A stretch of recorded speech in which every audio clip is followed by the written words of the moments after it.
네, 반갑습니다, 여러분. 오늘 여러분들과 할 이야기는 마그마의 종류에 대해서 알아보는 시간이 되겠습니다. 자, 마그마의 온도에 따라서 이 마그마의 종류 그리고 성질들이 각각 달라지게 되는데, 자, 온도와 연관지어서 하나씩 펼쳐지는 연관관계를 살펴보도록 하겠습니다. 자, 일단 마그마의 우리 정의부터 한번 알아보도록 할게요. 자, 마그마의 정의요. 지구 내부에서 나오는 멘틀의 물질이라고도 볼 수가 있겠죠. 자, 내부의 조건에 의해서, 열에 의해서 지각이나 아니면 멘틀이 부분 용융됩니다. 그래서 뜨거운 용암이나 아니면 마그마라고 하는 그 뜨거운 빨간 물질, 액체의 물질을 뿜어내는 것을 우리는 마그마라고 얘기를 하죠. 그래서 부분적으로 멘틀 물질이 용융된 것, 지각이나 멘틀 물질이 용융된 것을 우리는 마그마라고 얘기를 하고요. 여기에서 지각으로 뿜어져 나온 놈을 우리는 용암이라고 하는데, 마그마와 조금 더 다른 차이점은 뭐냐면 지각으로 뿜어져 나왔을 뿐만 아니라 가스가 빠져나왔어요. 원래는 마그마 안에 여러 가스들이 존재하는데 그 가스들이 빠져나가고 순수하게 액체의 상태에 가스가 뽀글뽀글하지 않는 상태, 그런 상태를 우리는 용암이다 라고 얘기하죠. 굳이 구분지어서 물어보지 않는 이상 마그마, 용암을 이제 두 개를 같이 혼용해서 쓰고 있기 때문에 자, 마그마라고 기억을 하고 계시면 될 것 같아요. 자, 이런 마그마들은 종류를 세 종류로 나눠볼 수가 있습니다. 우리 현무암질 마그마, 안산암질 마그마, 유문암질 마그마. 얘네들 같은 경우는 마그마를 이용한 암석인 화성암에서도 또다시 물어보기 때문에 이제 얘네들의 종류를 꼭 기억을 하고 계셔야 되죠. 그래서 현, 안, 유라고 저는 기억을 하고 있는데, 현무암질, 안산암질, 유문암질이 각각각 이제 우리 규산이라고 하는 성분에 따라서, 함량에 따라서 달라지게 되고, 그 성질에, 그 함량에 따라서 어떻게 성질이 바뀌는지 이 시간에 알아볼 겁니다. 자, 바로 메모로 돌아가서 얘기를 한번 해보도록 할게요. 자, 마그마의 종류에 대해서 이야기를 해볼 거예요. 자, 마그마의 종류에서 현무암질 마그마가 있었고요. 그 다음에 안산암질 마그마가 있었고요. 그 다음에 유문암질 마그마가 있었어요. 자, 그런데 이제 얘네들을 나누는 기준은 일단은 규산이라고 하는 놈이었습니다. SiO2. 규산이라고 하는 놈이었는데 얘가 적고 그 다음에 얘가 많고 요런 상태예요. 그러면 안산암질은 당연히 요 사이 값이겠죠. 적을수록 이제 현무암질, 어느 시점 아래로는 현무암질, 그리고 어느 시점 이상부터는 안산암질 됐다가 SiO2 규산이 더 많아지면 이제 우리 유문암질이라고 얘기를 하는데, 요런 놈들이 이 규산이라고 하는 것을 기준으로 나눠지긴 하지만 실질적으로 규산이 왜 현무암질에선 적고 여기에선 많으냐? 그것은 온도 차이 때문이다라고 볼 수 있어요. 온도 차이. 이 온도가 핵심이 된다라고 볼 수가 있죠. 온도가 높은 마그마를 우리는 현무암질 마그마고요. 온도가 점점 낮아져서 이제 저온의 마그마를 우리는 유문암질 마그마라고 얘기를 합니다. 이렇게 온도가 높은 애들은 규산이 적어요. 왜 그러느냐? 이제 여기에서부터 그 핵심이 나오는 거죠. 이 규산이라고 하는 애는 용융점이 굉장히 낮은 특징. 그래서 이제 빨리 용융점이 낮다, 녹는 점이 낮다라는 얘기예요. 이제 원래 돌덩어리가 있었는데 얘가 온도가 올라가면 올라갈수록 이제 점점 액체가 될 수 있는 확률이 높아지게 되죠. 그런데 얘는 녹는 점이 낮아서 쉽게 액체 상태로 산출이 된다. 돌덩어리였는데 온도가 조금만 올라가도 얘가 이제 녹아서 규산이 많아지는 마그마의 형태가 되는 거죠. 더 높은 상태의 이제 마그마 같은 경우는 더 녹는 점이 높은 애들이 많이 나오기 때문에 규산이 적을 수밖에 없고요. 그 다음에 이제 저온의 상태에서의 마그마는 규산이 많을 수밖에 없다. 이렇게 이해가 안 된다면 이걸 생각을 해보시면 될 것 같아요. 자, 저온의 상태예요. 저온의 상태일 때에는 규산이 많이 녹을 수가 있어요. 다른 광물들은 아직 녹기에는 부적절한 온도, 아직은 낮은 온도. 하지만 규산은 충분히 녹을 수 있는 온도. 그래서 규산이 요만큼이나 녹아서 비중을 높게 차지하는 거죠. 그런데 초창기부터 초반부터 고온의 마그마예요. 고온의 마그마면 규산도 녹을 수 있겠지만 다른 광물질들도 많이 녹아서 들어올 수가 있어요. 그래서 한꺼번에 같이 녹기 때문에 규산은 요만큼, 다른 광물들이 요만큼 녹아버리는 거죠. 그래서 규산의 함량이 적고, 고온의 마그마에서는 규산의 함량이 적고, 그 다음에 저온의 마그마에서는 규산의 함량이 높은 겁니다. 요렇게 설명을 해줄 수가 있겠죠.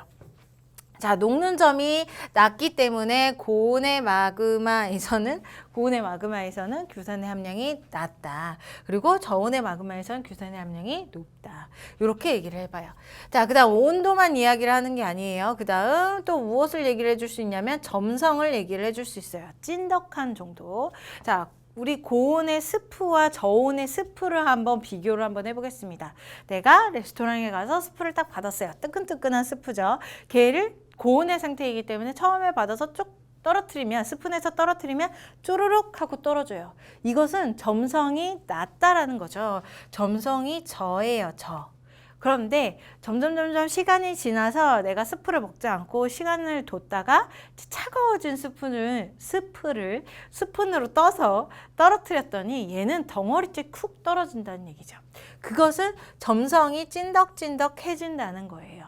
온도에 따라서 점성이 달라질 수 있어요. 마그마도 스프와 마찬가지로 이제 고온일 때에는 쪼르륵 하고 움직일 수가 있는 거죠. 하지만 저온이 되면 이제 얘네들끼리 서로 응축이 돼가지고 이제 덩어리를 지게 되는, 점성이 높아지게 되는 특징을 갖게 되는 거죠. 이 점성과 같은 의미인데 다른 말로 유동성이라고 얘기를 해줄 수가 있어요. 유동성을 나타낼 수가 있어요. 얼마나 잘 흘러가느냐. 자, 점성이 낮은 애는 잘 흘러가죠. 유동성이 높아요. 고. 그런데 이제 점성이 높은 애 같은 경우는 유동성이 적죠. 그냥 덩어리째, 멀리 가지 못해요. 덩어리째 툭 떨어질 뿐. 그래서 이렇게 얘기를 해줄 수가 있습니다. 점성이나 유동성이나 결과적으로 같은 것. 자, 또 하나 이것을 연결해서 화산체를 물어볼 수가 있어요. 화산체의 경사. 이제 이 마그마가 뿡 터져가지고 화산을 만들게 되죠. 그 화산의 경사가 점성에 따라 혹은 유동성에 따라서 달라질 수 있다고요. 그 근본적인 원인은 온도 때문이다라고 얘기를 했고요. 자, 마그마의 온도가 높은 애는요, 유동성이 높아요. 잘 멀리까지 흘러나간다고요. 그래서 화산이 빵 터진 다음에 멀리까지 흘러나가기 때문에 화산체의 경사가 굉장히 낮아요. 평평한 화산이 만들어진다는 거죠. 그래서 여기에서 주로 발견될 수 있는 게 용암, 대지가 여기에서 발견될 수 있고요. 그 다음에 순상화산이 발견될 수 있습니다. 순상화산. 대표적인 순상화산이 한라산.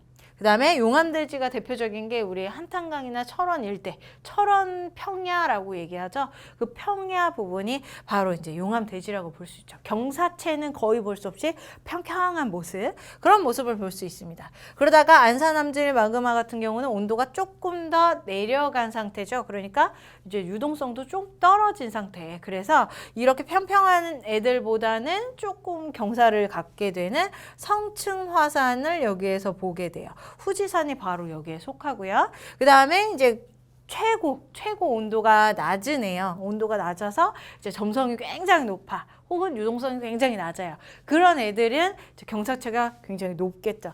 빵 하고 터졌는데 멀리까지 나가지 못하고 그 구간에서, 화산체 구간에서 딱 굳어버렸으니까. 자, 그래서 여기를 이제 종상화산이 여기에서 보일 수 있다. 경사체가 굉장히 높은 애들.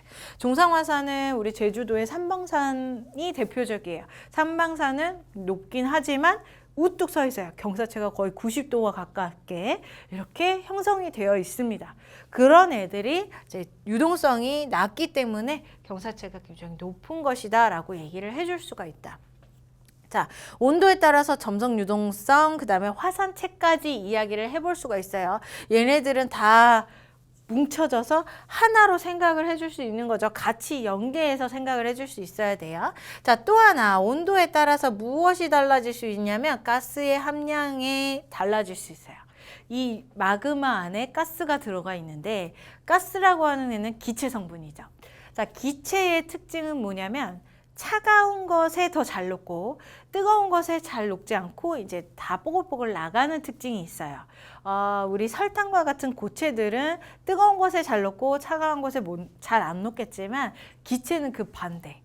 쉽게 생각해서 여러분들이 사이다를 생각을 해주시면 되겠죠. 사이다 같은 경우는 차가운 냉장고에 있는 사이다 같은 경우 이산화탄소가 굉장히 많이 녹아져 있어서 톡 쏘는 맛이 일품인데, 이 사이다를 내가 만약에 끓이게 된다면 내가 온도가 올라가게 되고 사이다의 온도가 올라가게 되고 그 안에 있던 이산화탄소가 다 날아가서 그냥 설탕물이 되고야 마는 그런 현상이 나타나게 됩니다.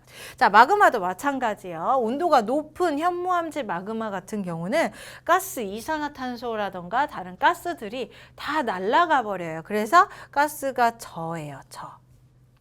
적어요. 이렇게 동그라미. 대표적인 애들만 동그라미. 자, 저예요. 그런데 이제 안산암질을 지나서 유문암질 마그마 같은 경우는 온도가 낮기 때문에 얘 같은 경우는 차가운 사이다와 마찬가지죠. 그래서 가스가 굉장히 많은 상태, 고의 상태. 요런 관계가 나타나게 된다는 거예요. 그래서 가스가 적은 이 현무암질 마그마 같은 경우는 화산이 폭발할 때 조용히 폭발을 하는, 조용히 분출하는 모습을 볼 수가 있고요. 그 다음에 유문암질 마그마 같은 경우는 가스가 굉장히 많죠. 그리고 내가 이렇게 사이다 캔을 딱 깠을 때 칙 하는 소리가 굉장히 크게 들리는 모습들, 자, 폭발을 하는 모습을 여기에서 보게 됩니다. 가스의 함량에 따라서 분출하는 소리와 아니면 분출하는 형태가 각각 달라지게 되는 형태가 여기에서 나타나게 된다는 거죠. 자, 얘기를 했어요. 우리 온도에 따라서, 온도를 기준으로 따라서 이제 SiO2 함량이 달라졌고요. 이 함량에 따라서 각각 현무암, 안산암, 유문암으로 나눈 거예요. 마그마를 세 가지로 나눈 거예요. 또 하나, 온도에 따라서 점성이 달라지고요. 이 점성은 결과적으로 유동성이나 아니면 화산체의 경사를 의미한다는 거. 그리고 또 마지막으로 가스의 함량을 얘기를 한다라고 얘기를 했죠. 그래서 가스의 함량에 따라서 폭발하는 소리가 달라진다. 조용히 하느냐 아니면 격렬하게 폭발적으로 분출하느냐, 이렇게 나눠줄 수가 있다는 거예요. 자, 이렇게 나눠주시면 됩니다. 이걸 가지고 우리가 교재에서 표로 나타나고 있는 겁니다. 자, 규산의 함량에 따라서 빨간색. 자, 규산의 함량에 따라서 현무암질, 안산암질, 유문암질로 나누는데 현무암질은 적고 그 다음에 점점 많아져서 유문암질이 많아질 것이다. 이 이유는 얘네들이 녹는 점이 낮기 때문이다. 그래서 온도가 높은 현무암질 마그마 같은 경우는 이제 규산이 적고, 온도가 적은, 온도가 낮은 유문암질 마그마 같은 경우는 이제 규산이 굉장히 많다. 또 하나, 점성도 얘기를 할 수 있다. 온도가 높은 현무암질 마그마 같은 경우는 점성이 낮아서 줄줄줄줄 흘러내리게 되죠. 그래서 화산체가 완만해요. 용암대지라던가 순상화산 이런 애들이 볼 수가 있고요. 그 다음에 이제 유문암질 마그마 같은 경우는 점성이 크기 때문에 화산체가 굉장히 높다, 급하다, 종상화산이 여기에 대표적이다라고 볼 수가 있죠. 삼방산. 또 하나, 이제 조용히 분출을 하느냐, 조용히 분출을 하느냐 아니면 폭발적으로 분출을 하느냐, 이 차이는 우리 가스의 함량의 차이다라고 얘기를 했습니다. 가스가 많은 애가 바로 여기 온도 낮은 우리 유문암질, 그 다음에 가스가 적은 애가 이제 현무암질이다라고 얘기를 했어요. 요것을 이제 온도와 나눠서 이제 연계적으로 생각을 해줘야지, 만약에 이 단계들을 하나하나씩 그냥 다 외우려고 한다면 헷갈리겠죠, 당연히. 그래서 우리는 온도를 기준으로 이제 원리들을 파악을 하셔서 연계적으로 생각을 해 주셔야 됩니다. 그래야지만이 문제를 쉽게 풀 수가 있어요.